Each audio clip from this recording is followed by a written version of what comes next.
आज आप अपनी कुर्सी की पेटी बांध लीजिए, क्योंकि आज हम आपको ऐसे 5 लोगों के बारे में बताने के लिए जा रहे हैं जिन्होंने परमेश्वर का मजाक बनाया, यीशु मसीह का मजाक बनाया और उसके बाद उनका करियर खत्म हो गया, भारी आलोचना सहनी पड़ी, कॉन्सर्ट रद्द हुए और अकाल मृत्यु की चपेट में आ गए। तो आज हम ऐसे 5 लोगों के बारे में जानेंगे जिन्होंने परमेश्वर का मजाक बनाया, जिनमें से नंबर 5 पर जो आते हैं उनका नाम है जॉन लेनन। उनका एक बैंड था जिसका नाम था बीटल्स। जॉन ने 1966 में कहा था, हम यीशु से ज्यादा पॉपुलर हैं, मतलब जो इनका बैंड है वो परमेश्वर से भी ज्यादा फेमस है, ऐसा इनका कहना था। और उसके बाद उनके साथ क्या हुआ वो भी जरा आप आगे सुन लीजिए। उसके बाद अमेरिका में बहुत तगड़ा बॉयकॉट हुआ, काफी ज्यादा विरोध सहना पड़ा अपनी स्टेटमेंट को लेकर के। उसके बाद सब भूल गए, लेकिन जिस परमेश्वर के बारे में उसने बोला था वो परमेश्वर बहुत महान है, बहुत जलन रखने वाला परमेश्वर है। हालांकि उसकी माफ करने की बाउंड्रीज भी बहुत बड़ी हैं, लेकिन जब कोई उसके सामने घमंड दिखाता है तो परमेश्वर फिर उससे मुकाबला करता है। और मुकाबला ऐसा हुआ जब सब भूल चुके थे कि उसने क्या कहा था, बैंड चलता रहा, अच्छे खासे फॉलोअर बढ़ते रहे बैंड के। 1980 में ये व्यक्ति दोस्तों जॉन लेनन अपनी पत्नी के साथ न्यूयॉर्क के डाकोटा भवन के बाहर शाम करीब 10 बजे वो अपनी पत्नी योको के साथ घर लौट रहा था। तभी मार्क डेविड चैपमैन नामक एक फैन, उसने पीछे से 4 गोलियां जॉन के ऊपर चला दी। जॉन जमीन पर गिर पड़ा। जब अस्पताल उसको लेकर के गए, अस्पताल ले जाते उसकी सांस थम गई और 1980 में वो व्यक्ति खत्म हो गया, जिसने ये बात बोली थी कि हमारा बैंड तो यीशु मसीह से भी ज्यादा फेमस है। उसी बैंड को सुनने वाली उसी की एक फैन ने उसको 4 गोलियों से भून दिया। नंबर 4 पर आती है मैरिलिन मुनरो। इनकी कहानी में थोड़ा सा ट्विस्ट है। मुनरो अमेरिका की एक जबरदस्त कलाकार थी, जबरदस्त एक्टर थी और उस समय पर उनका करियर पूरा चरम पर था। लेकिन उनके जीवन में एक बात चल रही थी, उनको नींद नहीं आती थी, नींद की दवाइयां लेनी पड़ती थी, डिप्रेशन रहता था। तो उस समय के एक बहुत मशहूर प्रचारक जिनको आप जानते हैं बिली ग्राहम, उन्होंने सोचा कि मुझे मुनरो से मिल करके जो मेरे पास है वो उसको देना चाहिए। और वो उसके घर जाते हैं, उससे मिलते हैं और उसको यीशु मसीह के बारे में बताते हैं। लेकिन जो मुनरो ने उनसे बोला था वो ये बोला था, मुझे तुम्हारा यीशु नहीं चाहिए।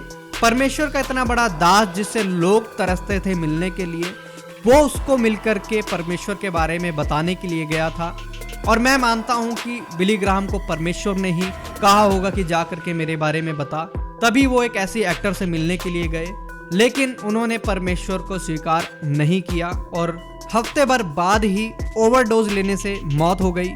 जो दवाइयां चल रही थी उनकी ओवरडोज हुई और उसके बाद उनकी मौत हो गई 1 हफ्ते के अंदर ही।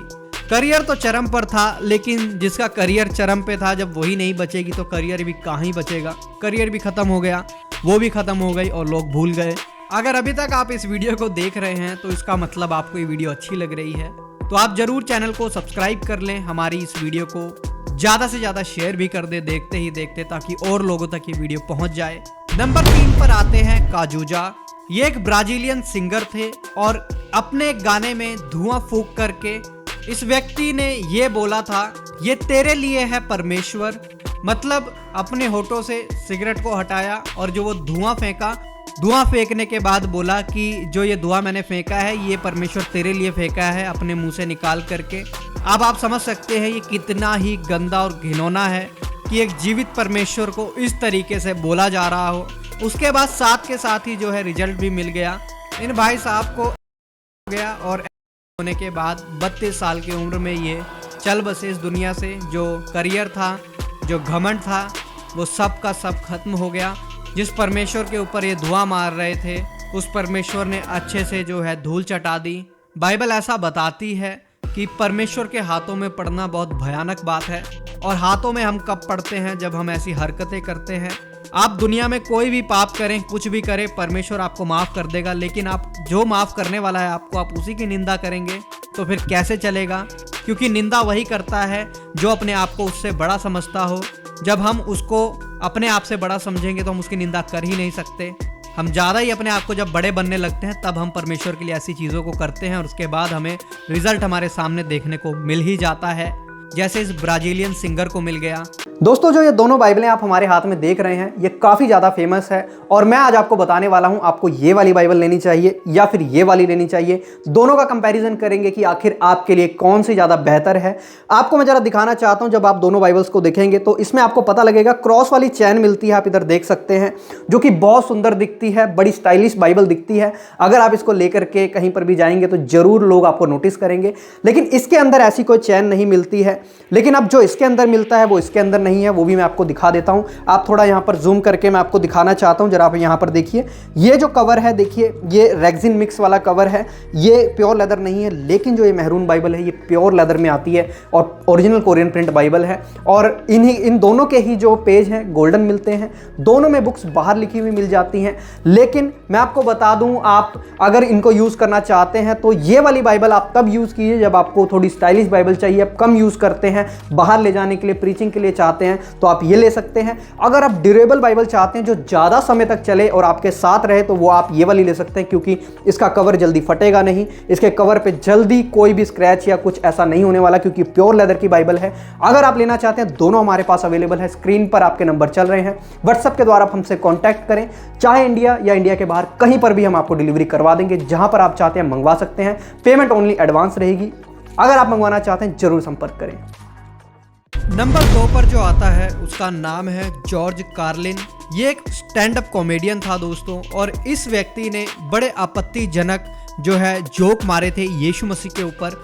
आजकल भी आप देखते हैं कि कैसे स्टैंड अप कॉमेडियंस जो है यीशु मसीह को लेकर के और बाइबल की बातों को लेकर के तोड़ मोड़ के गलत बातों को बोलते हैं। वैसे इसने भी बोला था, जो इसने बोला था कुछ बातें मैं आपको बता देता हूँ। इसका कहना था यीशु 3 दिन के लिए गायब हो गया और आकर बोला मैं जी उठा हूँ, जैसे कोई फ्लैट बुक करवाने का कमीशन था। अब सोचो, क्रॉस पर चढ़ाने से पहले अगर उसने लोन लिया होता तो ब्याज कितना बढ़ जाता, और वो पानी पर चला, वो तो बस कोई नई नाव का प्रमोशन था। मतलब लोगों को हंसाने के लिए ऐसी बातों को वो स्टैंड अप कॉमेडियन बोला करता था। बाद में दोस्तों करियर खत्म हो गया, इतना ज़्यादा बॉयकॉट हुआ कि रेडियो स्टेशन पर उसके जो ये स्टैंड अप कॉमेडियन वाली जो क्लिप्स थी वो चलनी बंद हो गई। टीवी शोज ने उसको बाहर निकाल दिया। आज के समय में भी ये व्यक्ति स्टैंड अप कॉमेडियन तो है, लेकिन छोटे मोटे शो करता फिरता है। पूरा करियर खत्म हो गया। जो कि परमेश्वर के ऊपर जोक मारता था, अब कुछ भी नहीं रहा। नंबर 1 पर जो आता है उसका नाम है थॉमस एंड्रयूज।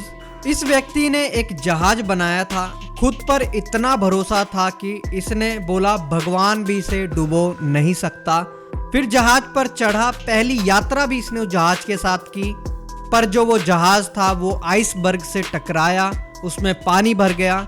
इसने महिलाओं और बच्चों को पहले उतरवाया, लेकिन जो बोट थी, जो कि लाइफ बोट होती थी छोटी छोटी, वो कम थी, इसीलिए सब उसमें नहीं चढ़ पाए। कुछ ही लोग उसमें चढ़ पाए और ये उसी जहाज में था। बाद में उसी जहाज के डूबने की वजह से इसकी मृत्यु हो गई।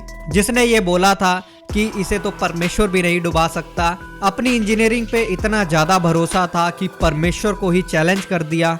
लेकिन इससे हुआ क्या, जहाज जो था पहले ही अपने सफ़र में डूब गया और अपना पहला ही सफ़र कंप्लीट नहीं कर पाया। जिसने उस जहाज को बनाया था वो खुद उसी के अंदर था, वो खुद भी मर गया, करियर भी ख़त्म हो गया, जहाज भी ख़त्म हो गया, और जो संसार के अंदर थूथू हुई वो अलग हुई। आप जानते हैं दोस्तों कौन सा जहाज था? जी हाँ, टाइटैनिक। वो आइकॉनिक जहाज जो कि उस समय पर बनाया गया था, और कह सकते हैं वो उस समय का एक लेजेंड जहाज था, जैसा इस व्यक्ति का मानना था। लेकिन परमेश्वर को चुनौती दी थी कि परमेश्वर भी इसे नहीं डुबा सकता, तो परमेश्वर तो छोड़िए, एक आइसबर्ग ने उसको डुबा दिया। तो यही थी दोस्तों कुछ आज की लिस्ट, और मेरा विश्वास है आपको ये वीडियो बहुत अच्छी लगी होगी। ऐसी वीडियोस को बनाने के लिए काफ़ी मेहनत लगती है, तो ज़रूर चैनल को सब्सक्राइब कर लें। फेसबुक पर देख रहे हैं तो फॉलो कर लें। इस वीडियो को ज़्यादा से ज़्यादा शेयर करें ताकि वीडियो और लोगों तक भी पहुंच सके। तो मिलते हैं किसी और नई वीडियो में किसी और नए टॉपिक के साथ। तब तक के लिए सबको जय मसीह की। प्रभु आपको बहुत आशीष दे।